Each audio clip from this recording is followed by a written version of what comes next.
आज हम आपको एक ऐसी कहानी दिखा रहे हैं जिसको सुनकर और देखकर आपको गुस्सा बहुत आएगा, लेकिन इस बात पर आपको आश्चर्य होगा कि कैसे एक पूरा सिस्टम एक महिला को ऐसे अकेले छोड़ देता है लड़ाई लड़ने के लिए। हमारे साथ एक होम बायर हैं जिनके हस्बैंड कोविड में गुजर चुके हैं, एक छोटी बच्ची को पालना है, किराए के घर में रहती हैं, लेकिन जो फ्लैट जिसके लिए इतना पैसा इन लोगों ने दिया था वो अभी तक नहीं मिला है। सिस्टम से लड़ाई कितनी लंबी चल रही है, कैसे चल रही है, खुद ही इनसे जानिए। क्या नाम है मैम आपका? नमस्कार। सबसे पहले मैं इंडिया टुडे का धन्यवाद करती हूँ कि हम जैसे साधारण एक महिला को उन्होंने समझा, ज़रूरत समझा कि हमारी बात आगे रखा जाए। मेरी नाम पारोमिता बनर्जी है और मैं 2021 में आज ही के दिन 3 में मेरे हस्बैंड कोविड में चले गए थे। मेरी बच्ची छोटी है और मैं 2017 में सुपुटेक में घर बुक किया था स्पोर्ट्स विलेज में। तब मैंने एक साथ अपना गहना वहना बेच के पूरा पैसा 40% पेमेंट मैंने पे कर दिया था। उसके बाद मुझे कहा गया था 2019 में मेरा घर तैयार हो जाएगा, बाकी के पेमेंट करना है। बट उन्होंने, मैं जब गई 19 में तो वहाँ पे देखा एक ईंट भी नहीं लगा है। फिर मैं इनको बोला कि आप तो कुछ बनाए नहीं है, फिर क्या हुआ? तो उन्होंने कहा कि आप ऐसा कीजिए। हमने कहा कि आप हमें रिफ़ंड कर दीजिए। बोले देखिए, रिफ़ंड हम किसी का नहीं करते हैं, पैसे आ गया मतलब आ गया। आपको इतना कर सकते हैं कि आप यूनिट शिफ्ट करा लीजिए। यूनिट शिफ्ट, तो हमने बोला कि फिर यूनिट शिफ्ट आपका बनेगा कि नहीं बनेगा? बोले मैडम यही एक चारा है, नहीं तो आप पैसे भूल जाइए। तो फिर आपके पास दूसरा ऑप्शन रहता नहीं। हम बहुत गरीब है, साधारण है, अपना गोल्ड बेच के मम्मी से ससुराल से कुछ हेल्प लेके हमने पैसे दिया था। तो फिर मैंने इनसे कहा कि ठीक है, हस्बैंड से बातचीत की, देखना शुरू किया। 2020 की एंड तक हमने इंतज़ार करके फिर हमने इनके साथ बहुत मोल भाव करके ये इको विलेज 2 फेज 2 EV4 के नाम से तब जाना जाता था, वहाँ पे हमने यूनिट एक लिया J22604 में।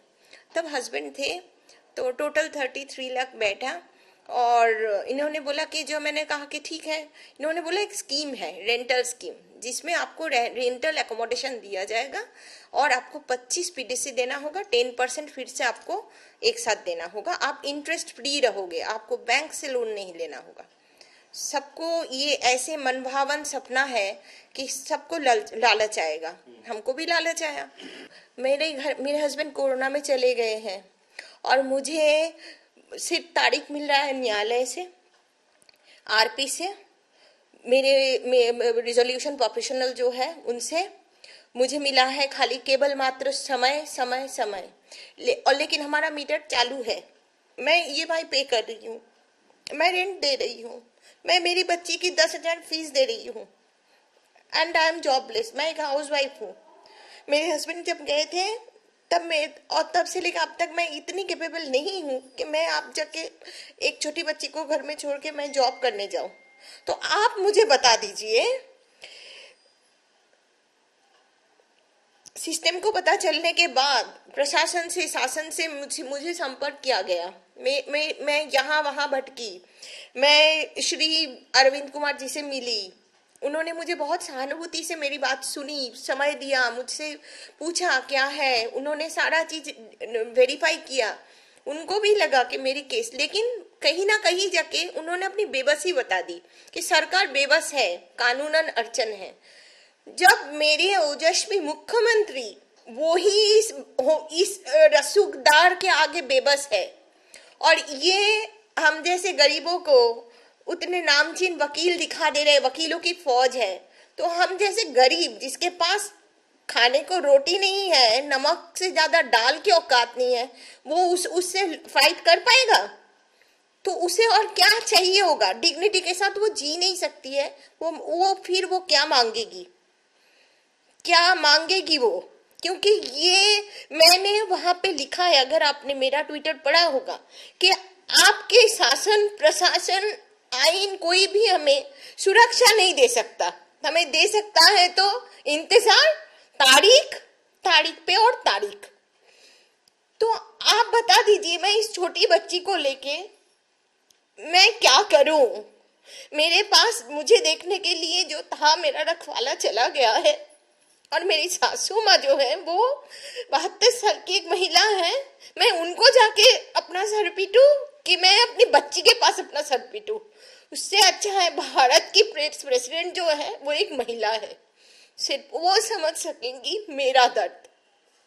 सुबह उठ के मेरा मेरा मीटर चालू है, आज सेकंड है, मैं फर्स्ट आज थर्ड में है, मैं सेकंड को रेंट पे कर चुकी हूँ, मैं इलेक्ट्रिसिटी दे चुकी हूँ, मैं मेरे बच्चे के फीस पे कर चुकी हूँ, और उसके बाद मैं पूरा ये जो बाकी का 28 दिन है कैसे चलाऊंगी मुझे मालूम नहीं है। और हम लोग एक ऐसे स्टेट को बिलोंग करते हैं, ऐसी स्थिति को बिलोंग करते हैं, हम जाके रास्ते में जाके हम भीख नहीं मांग सकते, ठीक है? और ना ही हम उधार मांग के अपना डिग्निटी डाउन करके खा सकते हैं।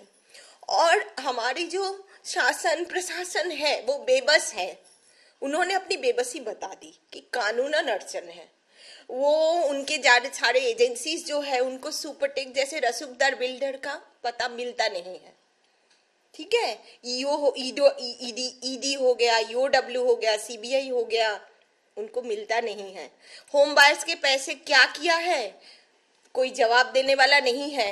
आरपी से हम जब पूछने जाएंगे ना तो हमें कहा जाता है रिप्रेजेंटेटिव ले आओ, एसोसिएशन बनाओ। आप मुझे बता दीजिए, मेरे पास घर नहीं है, मैं किस ठिकाने पे जाके एसोसिएशन बनाऊं? मोदी जी कहते हैं डू इट नाउ। हमारा कल्चर हो गया है कि अब सब कुछ तुरंत होगा। मैं एक सामान्य एसोसिएशन बनाने जाऊं, मैं आज घर खरीदने गई थी तब मुझे पता नहीं था मुझे लॉ का पढ़ाई करना पड़ेगा, मुझे सीए का पढ़ाई करना पड़ेगा, मुझे एमबीए का पढ़ाई करना पड़ेगा। मैं तो अपना गोल्ड बेच के घर अपना छत का अधिकार लेने गई थी। और मैं आपको बता रही हूँ सारे होम बायर्स केवल मात्र हमारे मुख्यमंत्री प्रधानमंत्री को देख के ही घर बुक किए थे। मैं 2017 में रेरा आने के बाद घर बुक किया था, मुझे कुछ नहीं मिला, धोखा मिला है। और मुझे आज क्या मिल रहा है शासन से प्रशासन से? मुझे क्या कहा जाता है, आप आत्महत्या मत कर लेना, लेकिन आप एक्चुअली वो ये बताते तो नहीं है, लेकिन सच यही है कि वो बेबस है, मुझे वो कोई सॉल्यूशन नहीं दे सकते, तो मैं कहाँ जाऊँ? आपने ट्वीट किया था, उसके बाद आपके घर में पुलिस वाले आए थे, आपसे किसी ने कंसल्ट किया था, आपको काउंसिल करने की कोशिश की थी? हाँ, काउंसिल करने की कोशिश किया गया था, बहुत सहानुभूति से मेरी बात सुनी गई थी। मैंने अपनी सारी तथ्य उनको दिया था, लोकल पुलिस स्टेशन पे दिया था, अरविंद कुमार जी के दरबार पे जाके मैं अपनी अर्जी लगा के आई हूँ, मैं उनको सारा चीज बता के आई हूँ, मेरी पूरी कहानी उनको मालूम है। ट्विटर में 4000 से अधिक मैंने योगी जी को टैग करके, मोदी जी को टैग करके, अमित शाह जी को टैग करके मैं ट्वीट कर चुकी हूँ। और साधारण एक कॉमन पीपल इससे ज्यादा कुछ करने का उसका औकात नहीं होता है। कैसे स्ट्रगल कर रही हैं मैम, कैसे कैसे चल रहा है? खुद अकेले बच्ची को संभालना, इतने सारे खर्चे, बड़े शहर में किराए का घर, कैसे संभाल लेती हैं आप? मत पूछिए सर, मत पूछिए, आपको मैं बता नहीं पाऊंगी मेरी छोटी बच्ची किस तरह से केवल मात्र 7 साल की उम्र में उसने अपने पापा खो दिया। और वो बच्ची जब जन्मी थी एक हंसता खिलता परिवार देखा था, उसको मैं वो परिवार, उसका पापा मैं दे नहीं पाती हूँ। उसका सपना बहुत, एस्पिरेशन बहुत बड़ा है, उसको साइंटिस्ट बनना है, उसको जर्नलिस्ट बनना है, बहुत कुछ बनना है। छोटी बच्ची है, समझ कम है। मोदी जी को उसने मैंने उसको बचपन में बोला था मोदी जी तुम्हारे दादू है, तो दादू, अपने दादू समझ के मोदी जी को उसने लेटर भी लिखा है कि मेरे मम्मी बहुत बेबस है, मुझे वो ईएमआई दे दो। मैं जब भी कुछ मांगती वो कहती है कि मम्मा मैं ईएमआई दे रहा हूँ, मैं रेंट दे रहा हूँ, मैं तुम्हारा सब शौक पूरा नहीं कर सकता हूँ, मैं बहुत मुश्किल से। सर देखिए, आज के जमाने में ये जो दुनिया है ये बहुत टेक्निकलिटी से भर गया है। शिक्षा एक टाइम था जब शिक्षा, स्कूल हमारे लिए मंदिर हुआ करता था, आज हम वहाँ पे शिक्षा खरीदने जाते हैं। हम पे नहीं करेंगे, प्रीपेड पे नहीं करेंगे, मेरी बेटी को एग्जाम के टाइम पे निकाल दिया जाएगा। ये सच्चाई है, मैं बोल रही हूँ, मुझे बोलना नहीं चाहिए लेकिन सच्चाई यही है, आप भी जानते हैं। आज मैं रेंट पे नहीं करूंगी, कल मुझे हाथ पकड़ के बाहर निकाल देंगे, ठीक है? और ये सच्चाई है।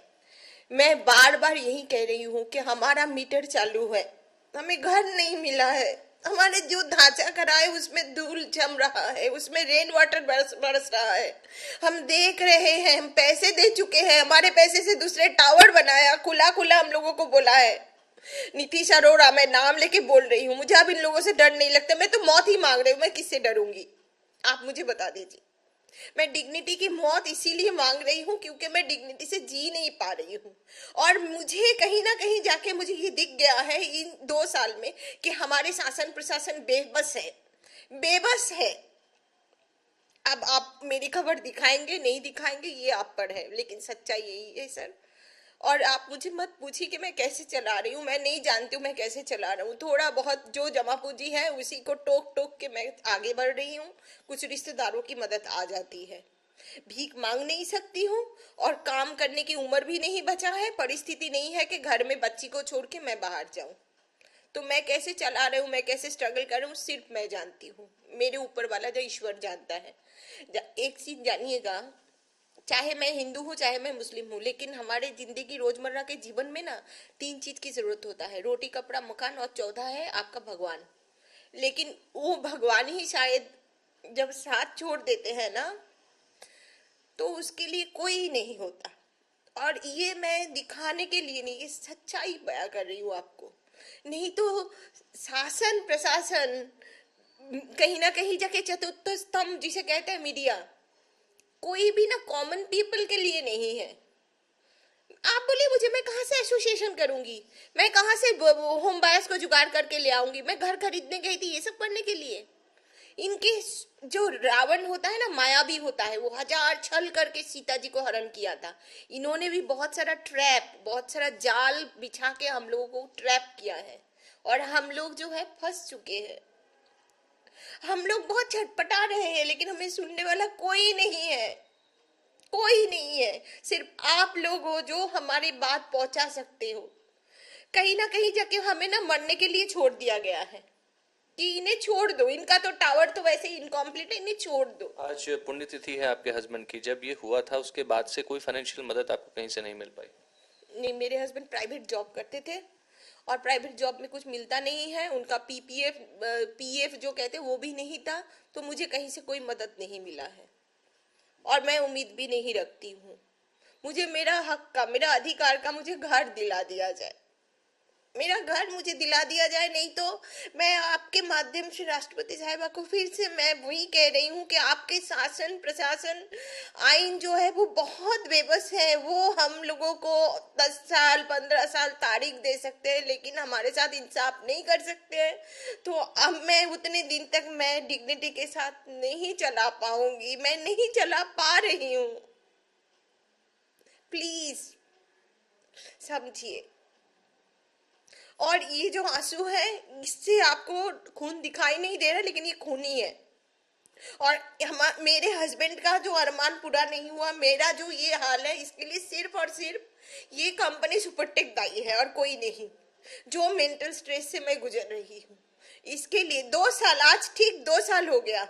इनके पास उस दिन भी रहम नहीं था, इनके पास आज भी रहम नहीं है। इनके रिजोल्यूशन प्रोफेशनल, मैं उनको जाके गीता देके बोली थी आप थोड़ा ह्यूमैनिटेरियन ग्राउंड पे काम कीजिए, बदले में जवाब में उन्होंने मुझे मूर्ख कहा है।